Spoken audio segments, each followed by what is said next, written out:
Hello guys, Sopitina TV, it's here. Ayan, may video tayo guys. Tara, pasukin natin itong shop na tong Marathon Sport dito sa Hong Kong.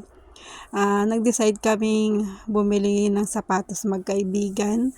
Matagal na namin balak yan guys. Talagang sobrang tagal na. Itong sapatos na to, hindi talaga siya nagsisale.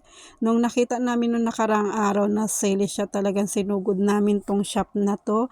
Bihira kasi siyang mag-sale yung sapatos na gusto namin. Deserve naman namin na bumili ng para sa amin guys, kasi nagtatrabaho tayo bilang OFW dito sa Hong Kong.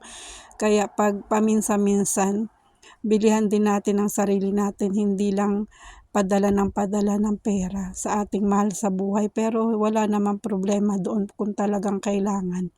Pero dapat bigyan din natin ng halaga ang ating sarili, kasi tayo yung nagtatrabaho dito sa abroad at deserve ng paa natin. Pag naglalakad tayo, kailangan yung comfortable ka talaga na sapatos. Ayan ang napili namin guys. Tapos dito sa shop na to guys, pag pumunta kayo, talagang i-assist kayo guys. Ayan ang napili ko guys. O diba, ang mahal niya.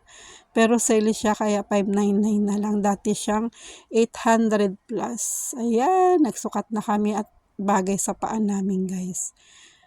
Bilihan nyo rin sarili nyo paminsan-minsan. Ayan siya.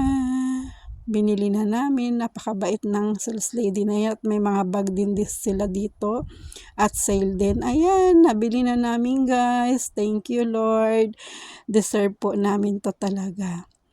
Ayun lang po guys. Pinakita ko lang po sa inyo ang aming bagong sapatos na nabili.